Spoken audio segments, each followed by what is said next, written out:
It wasn't just a goofy comedy about a guy who turns into a cartoon. The Mask was a high-wire act of desperation, innovation, and near disaster crafted on a shoestring budget by a first-time director, saved by a performance so physically brutal it nearly broke its star, and almost shelved entirely by studio executives who thought audiences wouldn't get it. Today, we reveal 20 weird facts about The Mask, 1994, you didn't know from the real-life gangster who inspired Dorian Tyrell to the deleted scene that terrified test audiences. And stick around for the bonus fact, a secret so buried, even the film's VFX team forgot it existed, until now. Smash that like button, hit subscribe, and let's pull back the curtain on Hollywood's wildest green-faced gamble. The entire movie was almost a straight horror film. Before Jim Carrey got involved, The Mask was a dark, psychological thriller based on a gritty Dark Horse comic where the mask drove its wearer to gruesome violence. The protagonist wasn't lovable, he was unhinged, murdering without remorse. New Line Cinema initially greenlit it as a low-budget horror flick in the vein of The Fly. But after Carrey exploded onto the scene with Ace Ventura, Pet Detective, and In Living Color, executives panicked. They demanded a complete tonal pivot fast. Rewrites began days before filming, transforming Stanley Ipkiss from a tortured loner into a hapless romantic. Screenwriter Mike Werb was given 72 hours to inject slapstick, romance, and cartoon logic. It wasn't a genre shift, it was a cinematic emergency landing on a runway made of rubber chickens. Jim Carrey improvised nearly half his lines and nearly got fired for it. Carrey's manic energy defined the film, but it terrified first-time director Chuck Russell. On day 3 of shooting, Carrey launched into a spontaneous jazz singing number in the bank scene, unscripted, unrehearsed, and wildly off schedule. Russell, stressed and behind, snapped, "This isn't In Living Color." But Carrey wouldn't back down. He argued the character had to break reality. Tensions erupted daily. At one point, producers considered replacing him until dailies revealed audiences were howling. The studio relented. What viewers saw as effortless chaos was actually a high-stakes gamble. Carrey's improvisations forced the crew to shoot 30% more footage than planned. The result? A performance so electric, it redefined movie comedy, but at the cost of brutal 18-hour days and a director who lost 15 pounds from stress. The green makeup caused actual chemical burns. That iconic emerald face? It wasn't just paint, it was a proprietary silicone latex blend mixed with industrial dye. Applied in layers over a full facial cast, it took 3 hours to apply and 90 minutes to remove. But the real horror came when the makeup reacted with sweat under hot studio lights. Multiple crew members reported skin rashes. Carrey suffered chemical burns around his eyes and lips. "It felt like my face was on fire," he later admitted. The studio was hit with an OSHA inquiry after 2 makeup artists developed respiratory issues from fumes. Yet they kept using it because CGI couldn't replicate the texture. This wasn't vanity, it was endurance. Every grin you saw was painted over pain. Cameron Diaz had 0 acting experience and nearly didn't get the role. Tina Carlisle wasn't just Diaz's breakout role, she'd never acted before. A former Guess jeans model with no formal training, she walked into the audition wearing borrowed heels and reading sides off a crumpled napkin. Russell wanted a real actress, but Carrey insisted, "She's got that old Hollywood spark." Still, New Line execs vetoed her twice. They demanded someone with name recognition. Russell fought back, shooting a secret test reel of Diaz dancing to Cuban Pete. When executives saw it, they relented. But here's the twist. Her contract included a clause that she'd be replaced if she couldn't handle the dance sequences. She trained 10 hours a day for weeks. That confidence on screen? Pure, terrified determination. The dog Milo was almost CGI, but the studio said no. Early plans called for a digital Milo to match the mask's cartoonish antics, think flying leaps and synchronized dancing. But with a tight $15 million budget, New Line Cinema nixed CGI.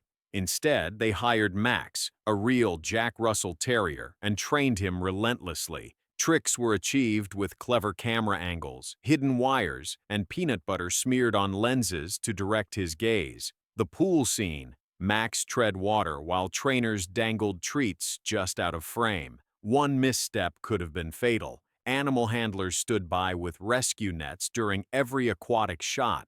What looks like effortless charm was actually high-stakes precision. Milo's performance grounded the film's zaniness in something real, proving that sometimes the oldest tricks are the most effective. Not pixels, pause.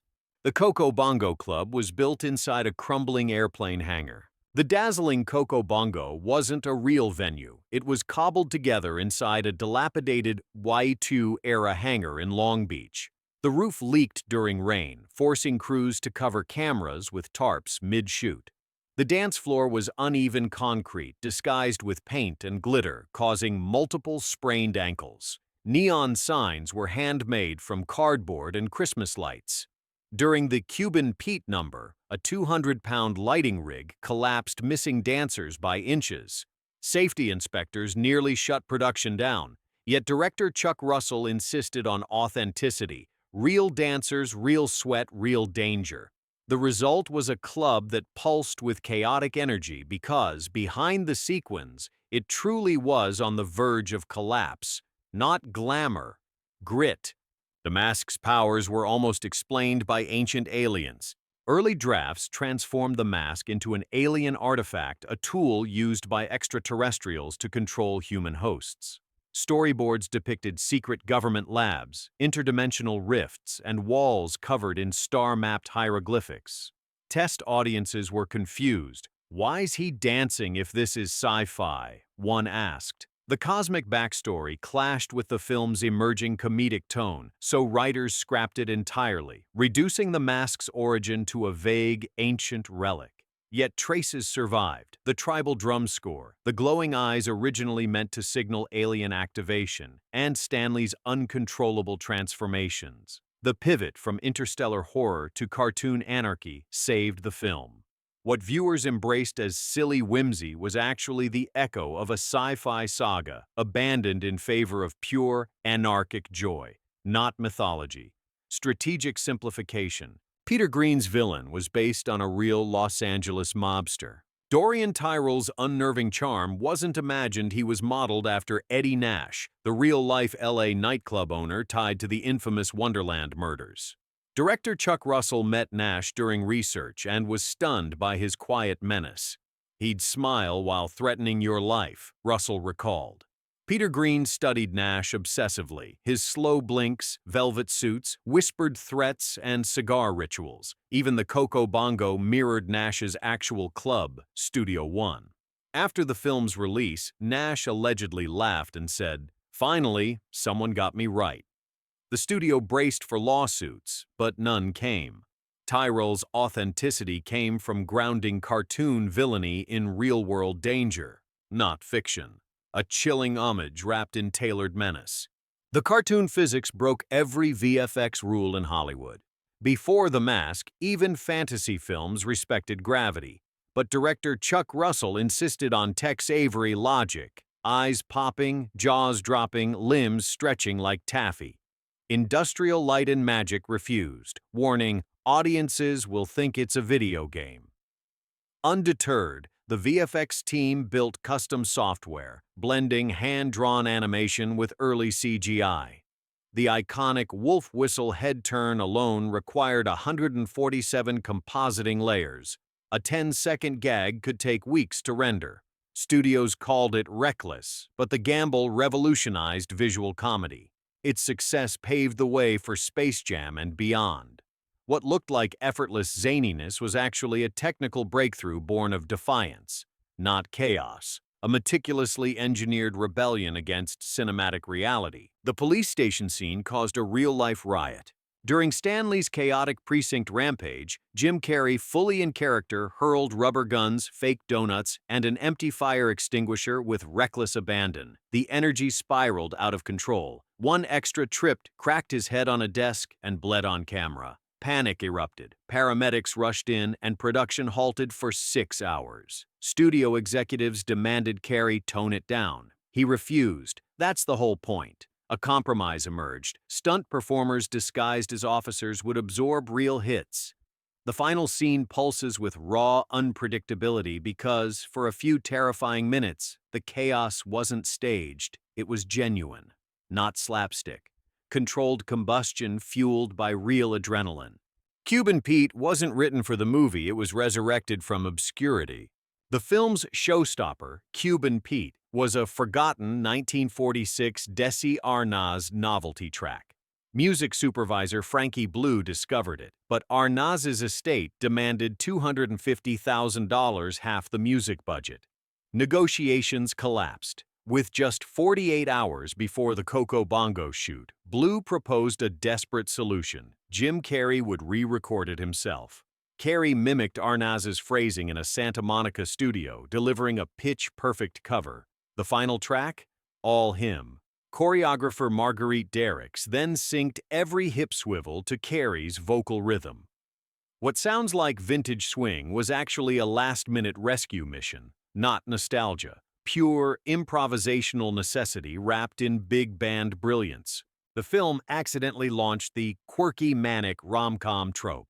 Before The Mask, romantic leads were steady, sincere, and grounded in realism. Jim Carrey's Stanley Ipkiss shattered that mold, sweet yet surreal, vulnerable yet wildly unpredictable. His performance fused heartfelt longing with cartoonish chaos in a way Hollywood had never seen. Studios took frantic notes. Almost overnight, executives demanded another Stanley, leading directly to Dumb and Dumber, Liar Liar, and a wave of comedies built on eccentric, high-energy protagonists. Cameron Diaz's Tina Carlisle became the accidental blueprint for the manic pixie dream girl, confident, playful, and just surreal enough to anchor the madness. What began as a genre-bending experiment became a 90s formula. Studios prioritized oddball charm over emotional realism, chasing the alchemy that only The Mask truly captured. It wasn't calculated trend-setting, it was an unintended cultural detonation that reshaped comedy for a decade, proving that chaos, when paired with heart, could sell millions of tickets. The mask prop was stolen and never recovered. The original wooden mask, hand-carved by legendary effects artist Steve Johnson, vanished without a trace after filming Wrapped. It disappeared from a secured New Line Cinema prop truck under mysterious circumstances. The studio launched an internal investigation and even contacted the FBI, claiming the prop's potential merchandising value exceeded $2 million. Despite intense scrutiny, no leads emerged. Rumors swirled. Some said it was smuggled to a private collector in Dubai. Others whispered it was kept by a crew member who recognized its cultural weight. When sequel talks began, Johnson had to painstakingly recreate the mask from memory. Every version displayed in museums or auctions since, just a replica. The true artifact, the one worn by Carrey during those grueling, transformative shoots, remains lost, not misplaced, mythologized, a ghost object carrying the chaotic soul of the film itself. Jim Carrey refused to wear the mask off-set ever. Jim Carrey maintained an almost spiritual boundary between Stanley Ipkiss and the mask. On set, even during breaks, he'd stay in full green makeup juggling, doing cartwheels, or riffing with crew to keep the manic energy alive. But the moment the prosthetics came off, he vanished into his trailer, silent and withdrawn. Stanley and the mask can't coexist, he told director Chuck Russell. He believed blurring the two would dilute their emotional truth. Crew members recall him breaking down after one intense take, whispering through tears, "I can't find him anymore," referring to Stanley.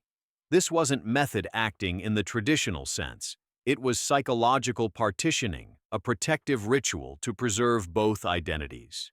Carrey was safeguarding not just a performance, but the fragile humanity at the film's core. Not showmanship. A quiet act of artistic devotion. The film's success almost killed the sequel. The Mask became a global phenomenon, earning $351 million on a $15 million budget. Emboldened, New Line Cinema fast-tracked a sequel, But Jim Carrey refused to return, famously calling the Son of the Mask script soulless. Without him, the studio pivoted, placing the mask on a baby in a 2005 film that critics eviscerated and audiences rejected. It lost over $100 million, becoming one of Hollywood's most infamous flops and permanently burying the franchise. The disaster taught studios a hard lesson. The magic wasn't in the concept, the mask, or the green face. It was in Carrey's unique blend of heart, humor, and physical audacity. His humanity grounded the absurdity. Attempts to replicate the formula without its soul collapsed instantly. The Mask's legacy wasn't just a hit movie, it was proof that some magic is irreplaceable, unrepeatable, and deeply personal. Not brand equity, artistry. The Mask wasn't just a summer comedy. It was a miracle of timing, talent, and sheer will born from discarded horror scripts, chemical burns, and a first-time director swinging for the fences. It redefined what visual comedy could be and launched two icons in a single night of Cuban Pete. And yet, behind every stretchy grin was a crew operating on fumes, a star risking his health, and a studio one bad test screening away from oblivion. So next time you watch Stanley Ipkiss dance like nobody's watching, remember, they were watching, and they almost shut it all down.